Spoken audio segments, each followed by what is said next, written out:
Good afternoon. Welcome to Manik Ias. We'll discuss current affairs of 7th February.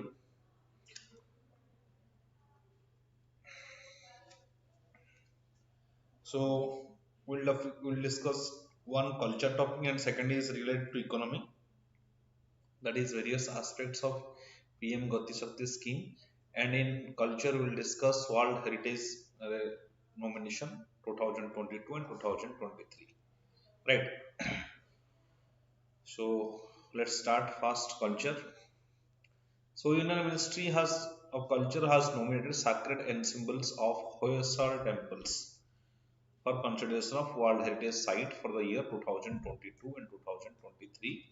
The sacred and symbols of Hoysala is built in 12th and 13th centuries and represented by three components of Belur, Halebid, and Somnathpura.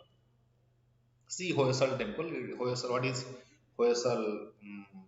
Uh, they ruled in southern Karnataka from 11th century to 14th century, and this Hoysala architecture this is now managed by Archaeological Survey of India, and they are very rich in culture and their architecture development is very significant. So that's why government it is since 2014 it government was considering it is on the we can say that it is in waiting list since 2014 or we expect that it will get world heritage site world heritage recognition, but it again nominated in 2022 and 2023, right?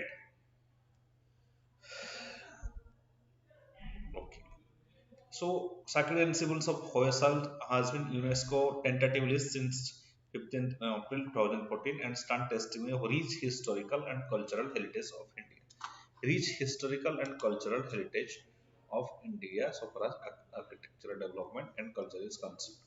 Then earlier in UNESCO's World Heritage Center had agreed to publish Hindi descriptions of UNESCO World Heritage Site on the WSC World Heritage Site website. Right. World Heritage Center website. Next, Hindi description of India's World Heritage sites. Why Hindi descriptions? Because government want to promote Hindi language for national unity, right, and integrity. And also, there are many people who are staying abroad and who and they are Hindi speaking people to showcase our cultural diversity. Uh, Government India has requested the UNESCO World Heritage Sites Center to describe the UNESCO World Heritage Sites in Hindi language. Right. Next. So, what are the features of Vellore, Halevid, and Somnathpura temples that are related to Hoysala architecture?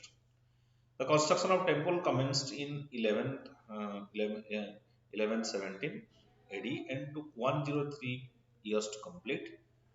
You can remember this as prelims fact, especially these are in prelims perspective. This question is the temple is dedicated to Lord Vishnu known as Chenakesava, right? Lord Vishnu known as Chenakesava, that is Hoysala temple. It's very important. Lord Vishnu, Chenakesava temple, it is related to Lord Vishnu. He is called as Chenakesava, means that beautiful Vishnu, right? Chena means beautiful, beautiful Vishnu, that is Chenakesava. Then, the richly sculpted exterior of the temple narrates scenes from the life of Vishnu and reincarnation in the epics, Ramayana, Mahabharata, right? So, what are the sculpture? The exterior, the sculptured exterior. It describes about Vishnu and Ramayana and Mahabharata. See here, you have to study Besara. Go, I will recommend you study Nagara School of Architecture and Vesara School of Architecture and Dravidian School of Architecture. And please understand the difference between the three. Nagara style of architecture is basically related to the northern India, right? Dravida style architecture related to southern India, right? Then there is Besar School of Architecture and one is also Odisha School of Architecture. There are differences.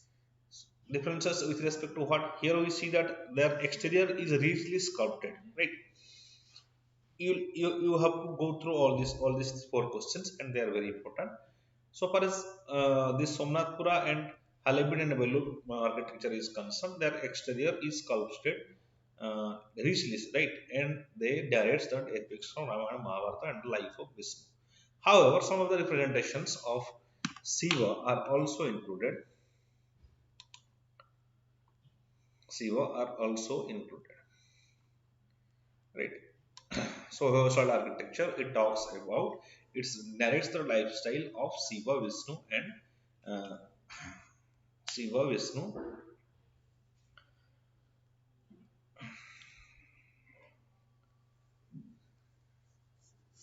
and Mahabharata and Ramayana. Next, what is Hoysalaswar temple in Halagudu?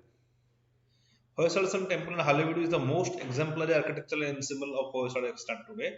Built in 1121 CE, 1121 CE, during the reign of Hoysala king Vishnuvardhana Hoysaleswara. Vishnuvardhana Hoysaleswara, remember the name.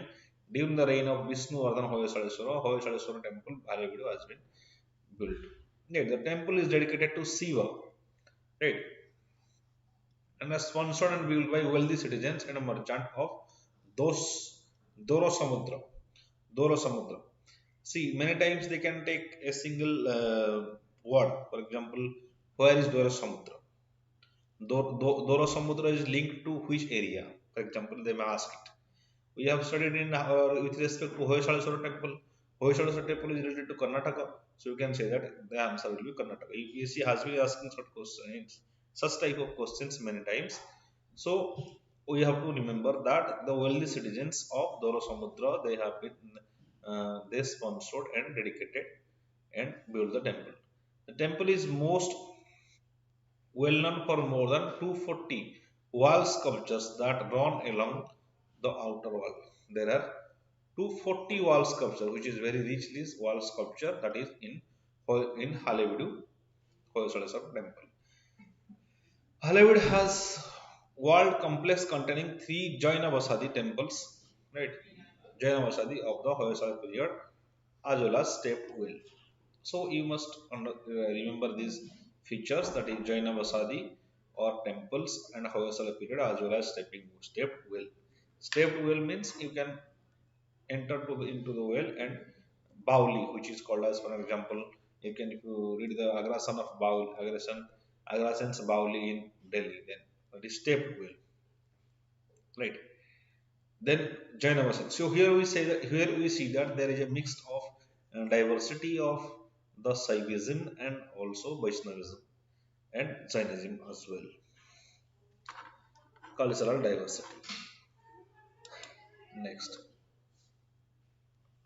then Kesava temple of Kesava temple of Somnathpura. The Kesava temple at Somnathpura is another magnificent Hoysala monument, perhaps the last. This is a breathtakingly beautiful Trikuta temple dedicated to Lord Krishna. Trikuta temple.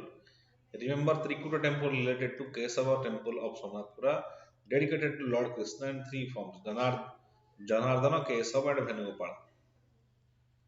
Janardana means who basically work for the people, and Kesava means his youth, the youth Krishna, and Venugopala, who is the child Krishna. Unfortunately, the main Kesava idol is missing, and the Janardana and Venugopala idols are damaged. Right? Kesava idol is missing, and so this is about Somnathpura and Kesava temple.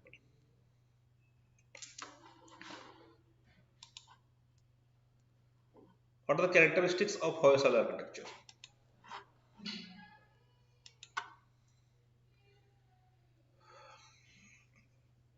See, you have to study Mughal architecture, Gupta architecture, similarly Hoysala architecture, Cholak architecture, and Pandya's architecture. Similarly, Hoysala architecture, it is in the syllabus, and we must study it. Hoysala architecture is building style developed under the rule of Hoysala Empire between 11th and 14th centuries. We must, at least this point you must remember, 11th and 14th century mostly concentrated in southern Karnataka. Right? I have already told, in southern Karnataka, Hoysala Empire was there. Hoysala temple sometimes called hybrid or Besara. Why it is hybrid? There I have already said there are Nagar style of architecture and there is Besara style of architecture, and one is hybrid style of architecture. Sorry, Nagar style of architecture that is related to northern India, and Dravidian style of architecture that is related to southern India, and there is a mixed type of architecture of Nagar and Dravidian that is Besara school of architecture, right?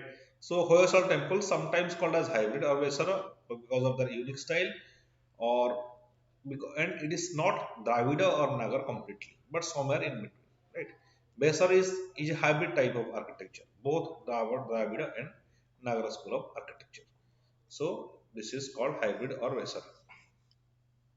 Hoysala temples have a basic Dravidian morphology, but show strong influences of Bhumija more widely used in central India. The Nagara tradition of northern and western India and the Karnataka Dravida modes favor the Kalyani Chalukyas. Have a basic Dravidian morphology, strong influences of Bhumija mode, the Naga tradition of northern western India, and the Karnataka Dravida modes favored in the Kalyani Chalukya. So this is a we can say that this is how it's a mixed it's a Besara style, right? It has Dravidian morphology and also it has Nagara style. It has Nagara traditions that is related to Karnataka Dravida modes. So it's a Besar style of architecture. Therefore, Hosala architecture made consider and infer eclectic selection from features from other temple typologies, which they further modified and then completed with their own particular innovations. Right. So it's a mixed type of architecture. So here we learn that now Hosala architecture. This has the Hosala empire was between 11th and 14th century, and they established southern Karnataka. They are hybrid. They have both components of Nagar style and Besara style, Dravida style of architecture.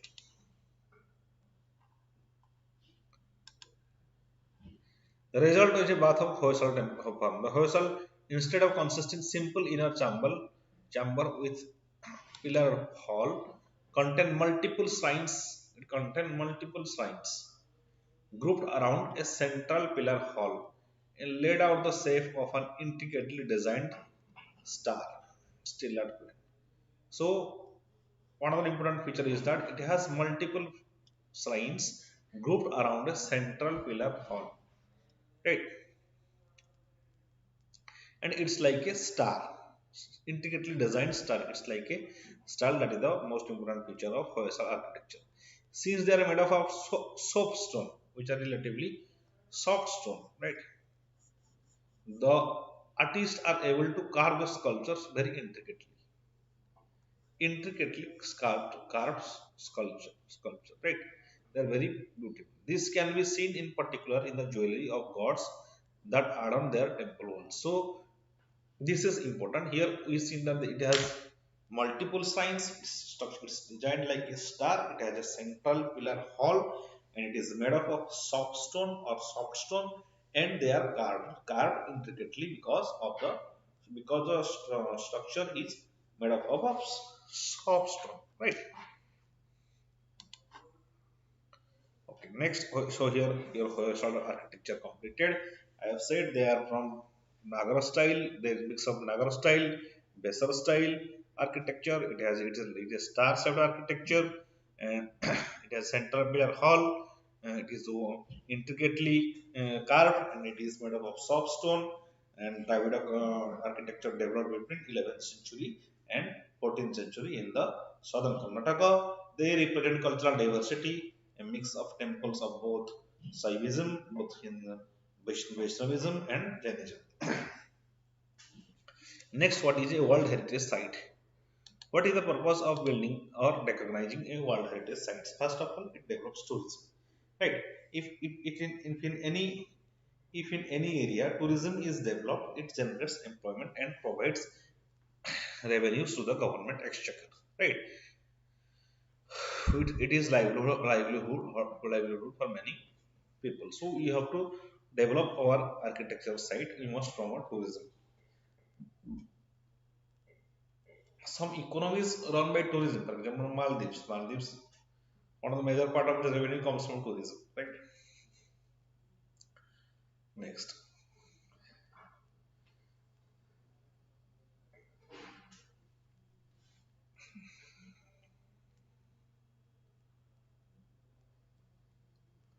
Next, what is World Heritage Site? Any of the various areas or object inscribed in the United Nations Educational, Scientific, Cultural Organization World Heritage List. There is a World Heritage List, and they mention different specific areas which are significant, where we can see some significant development of architecture or similar things.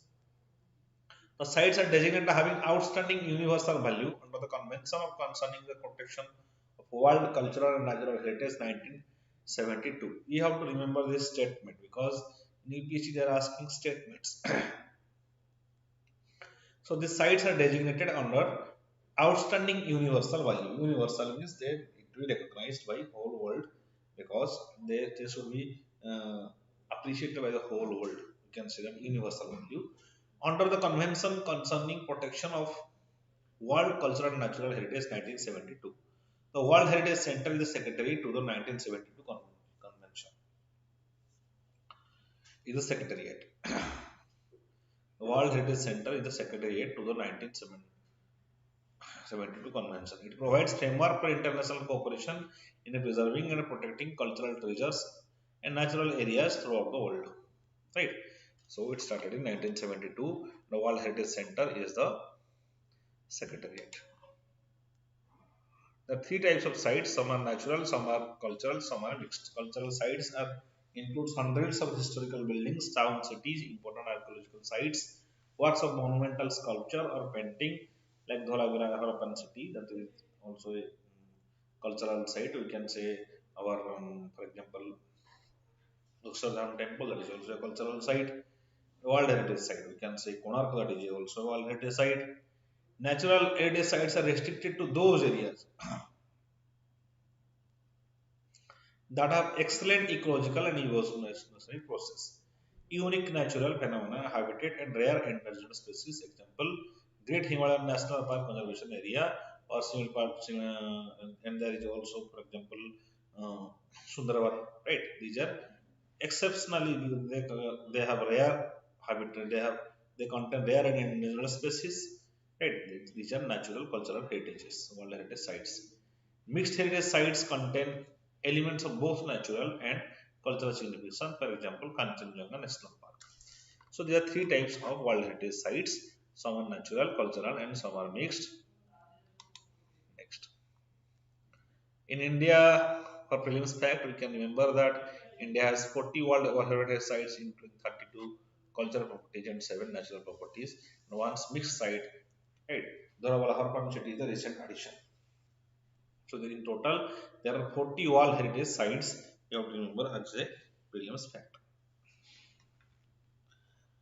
Okay, so Hoysala architecture completed here. Now we'll discuss economy.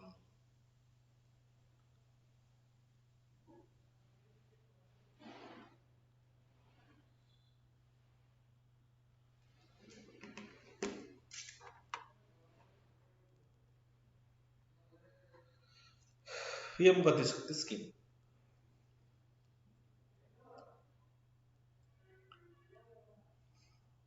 Recently, Ministry of Finance presented a Union Budget 2022-23.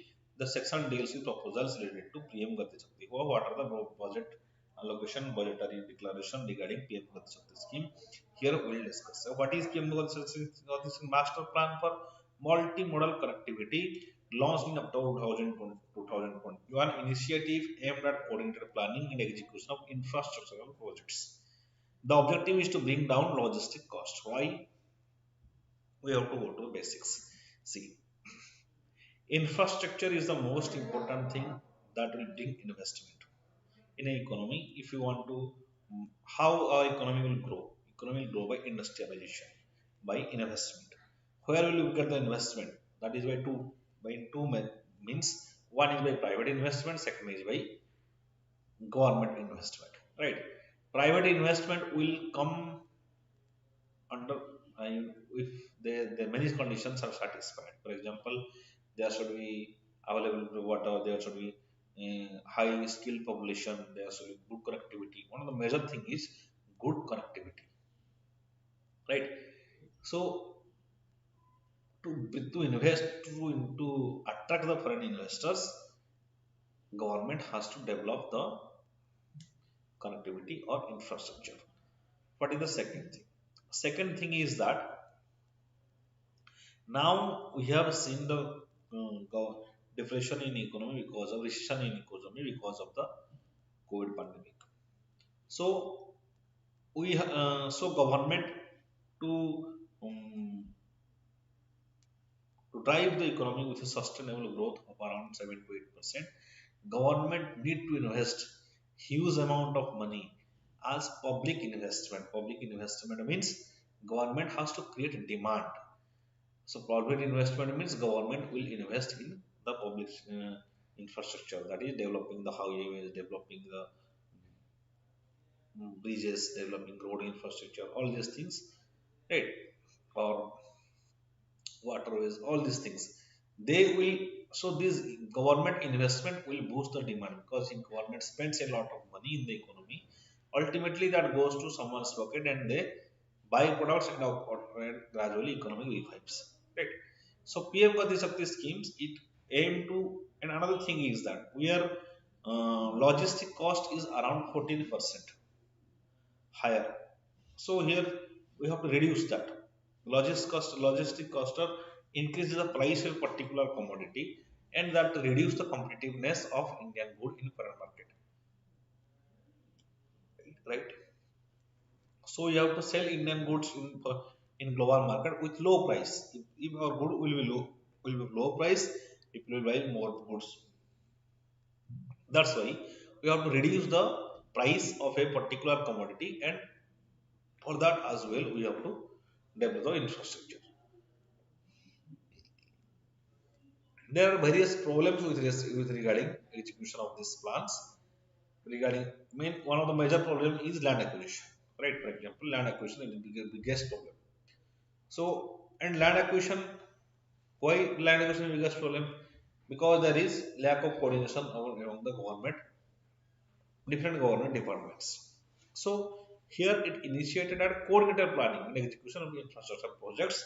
We have hundreds of projects are already installed. Why they are installed? Because we cannot execute it, right? There is no supply of land for that. Okay. When launched, Gati Shakti scheme subsumed in 110 lakh crore national infrastructure pipeline announced in 2009.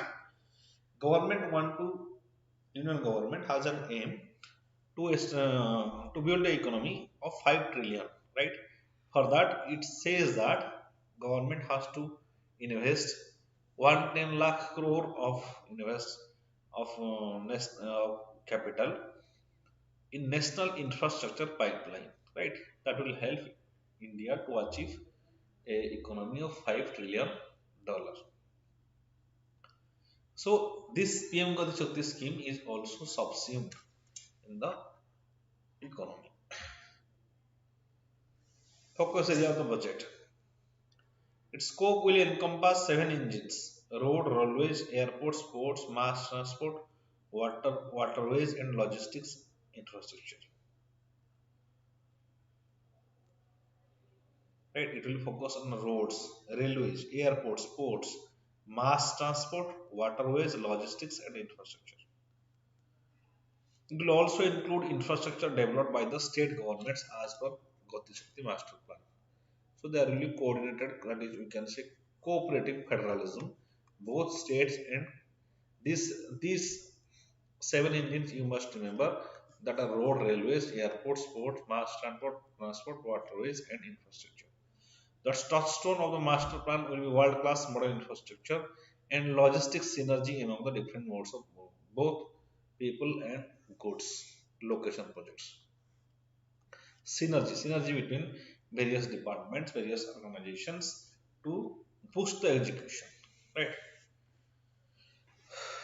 And it aims to establish world's class infrastructure plan.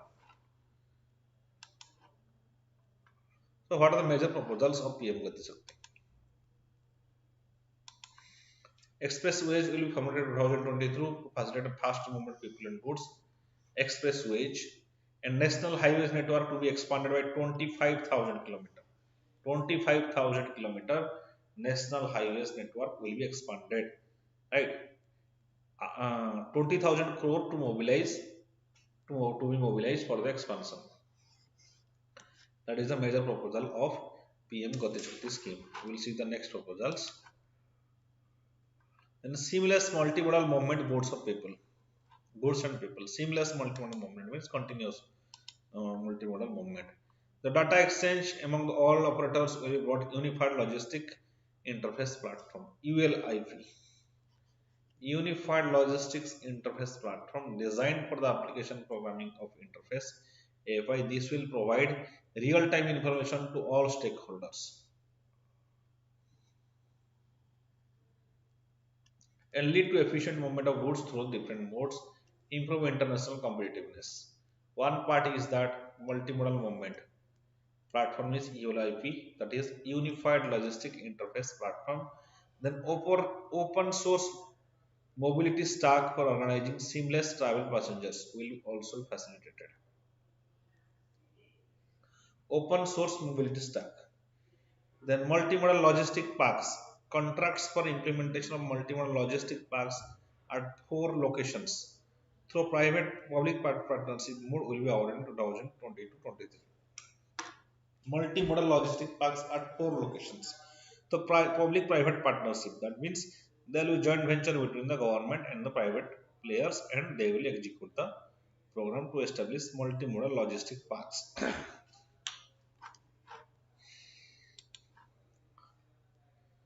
Railways. Railways will develop new products and efficient logistic services for small farmers and small medium enterprises, besides taking the lead in integration of postal and railways. New products and efficient logistic services.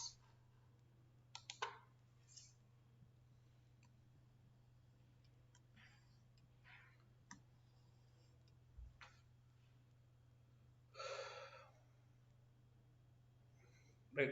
They will for integration of postal and railways networks provide seamless solution for movement of parcels.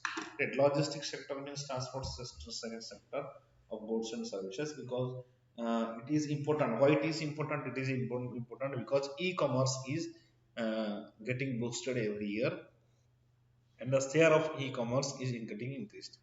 So we have to develop our logistics sector.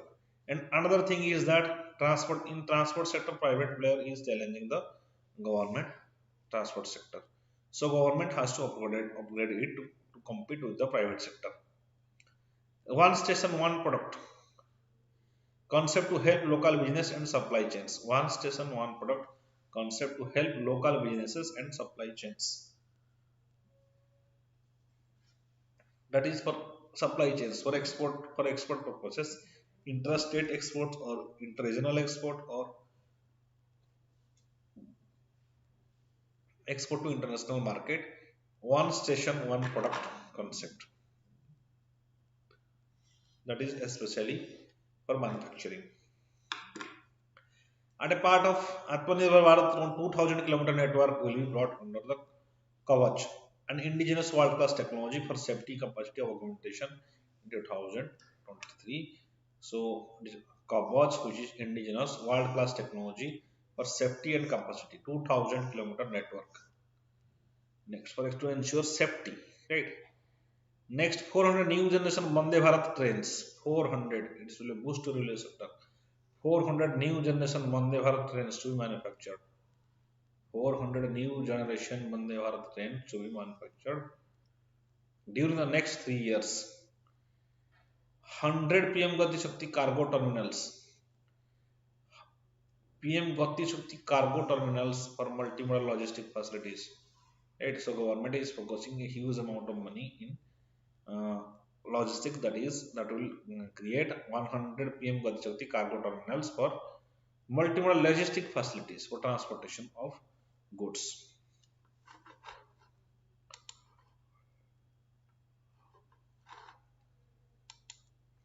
Then Pravatmala. What is Pravatmala? National Ropeways Development Program. We have Bharatmala, Sagarmala, and Bharatmala is related to road network development, but Sagarmala is related to port and road connectivity. This is Pravatmala. This is National Ropeways Development Program.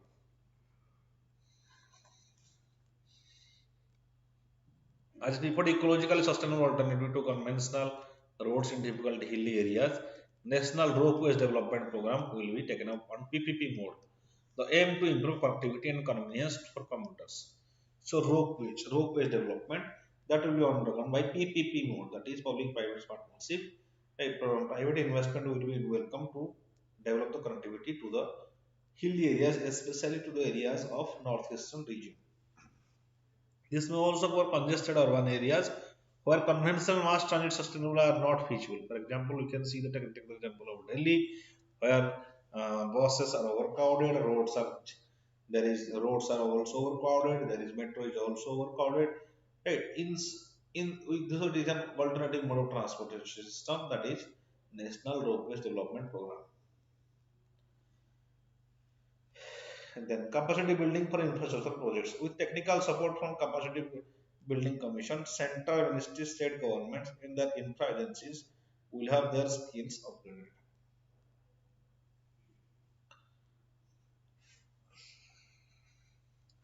So there will be technical support and there will be capacity building from capacity building commission. Center, ministry, state governments, infra projects will have their skills upgraded. Skill upgradation will be done under the monitoring of capacity building commission. This will ramp up capacity planning, design, financing, including innovative ways, implementation management of PM Gati Shakti infrastructure projects. So this will work as the capacity. This will improve the planning and design and financing of PM Gati Shakti. That is capacity building commission.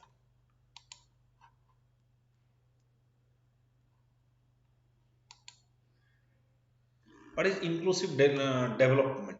Development should be inclusive. What do you mean by that? Development should be inclusive means the lowest strata, the people who belongs to the lowest strata of the society, they must contribute in the economic process. They must contribute in the economic process. That is inclusive development. They must participate in the economic process. So agriculture, 2.37 lakh crore direct payment to 1.63 crore farmers for procurement of wheat and paddy. We have PM Kishan is there,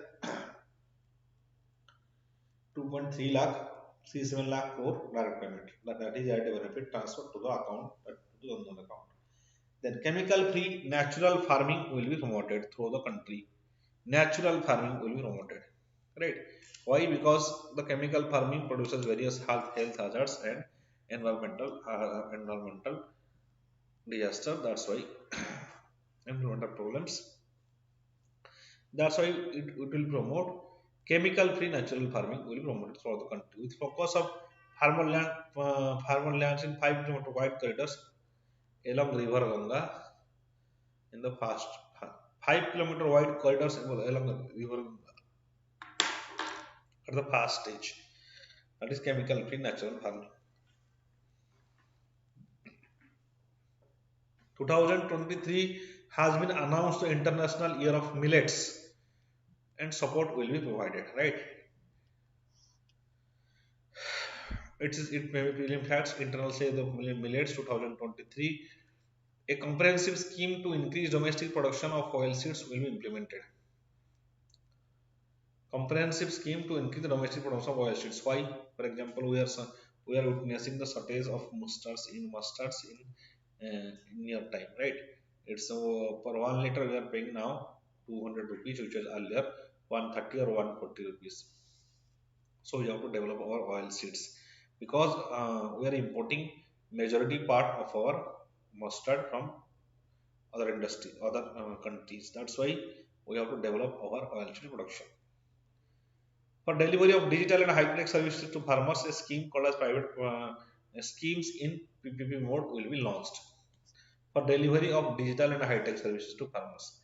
NABARD to facilitate funds with blended capital to finance startups for agriculture and rural enterprise. blended capital to finance startups and agriculture and rural enterprise. NABARD.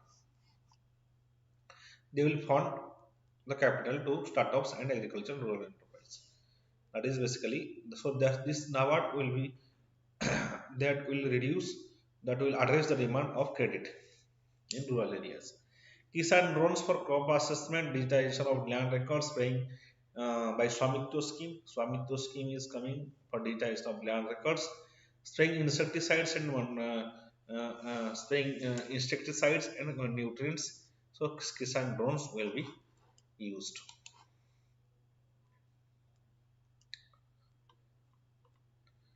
Then Ken Metro project, 1400 crore outlay implementation of Ken Metro project linked.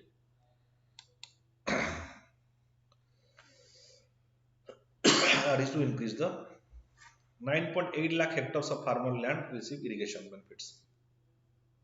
So that will give goes to farming and ensure food security. That will ensure 9.8 hectares of farm to receive irrigation benefits by Canvas link.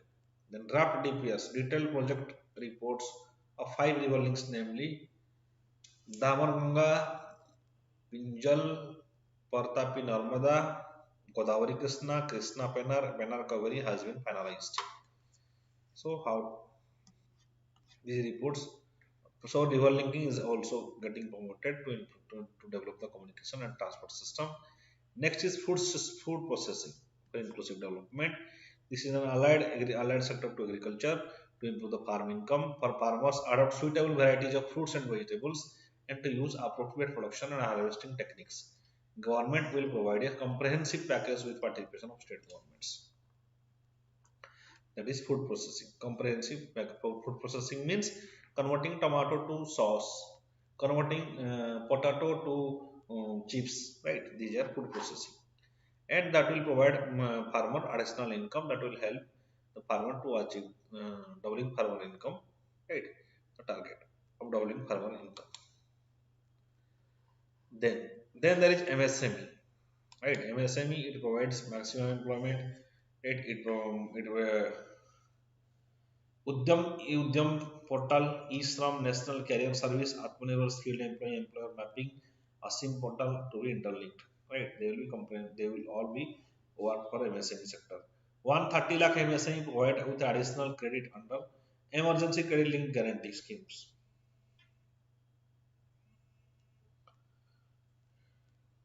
Arrest 2 lakh crore additional credit of micro small enterprises to facilitate under credit guarantee trust for micro small enterprises. Raising Nationality MSc performance ramp program to outlay 6,000 crore to be rolled out. This will help MSc sector to become more resilient, competitive, and efficient. So to provide, to making it more efficient, and so it will address credit, it will address the efficiency issue, it will address, it will create 130 lakhs MSME provided to the additional credit, right? And it will streamline the governance system, that various portals will be interlinked. The production and harvest techniques, government will provide a comprehensive package for production and harvest.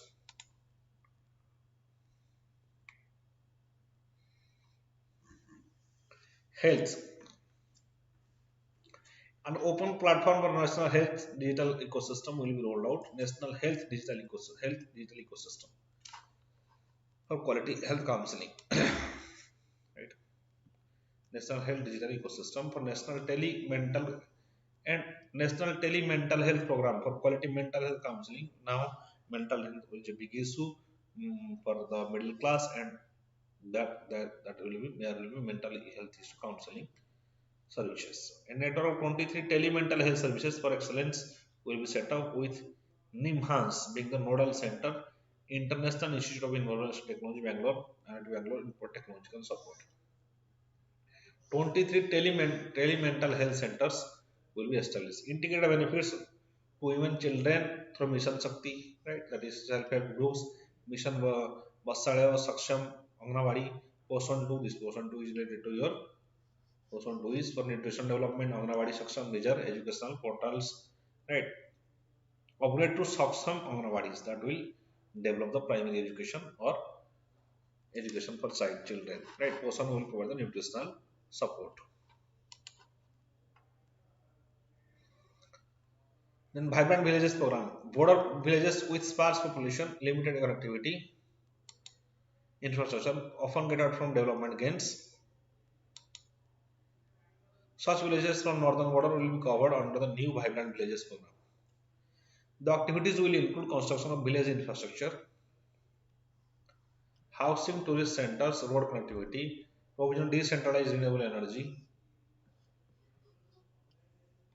and support livelihood generation, home access to Doordarshan and educational channels. So basically, it is that is urban, the aim of urban, right? That is providing every facilities in rural areas. That will be done by vibrant villages program. That will provide infrastructure, housing, road connectivity, and decentralized renewable energy. Right? Renewable energy, that is solar energy, promoting solar energy in households.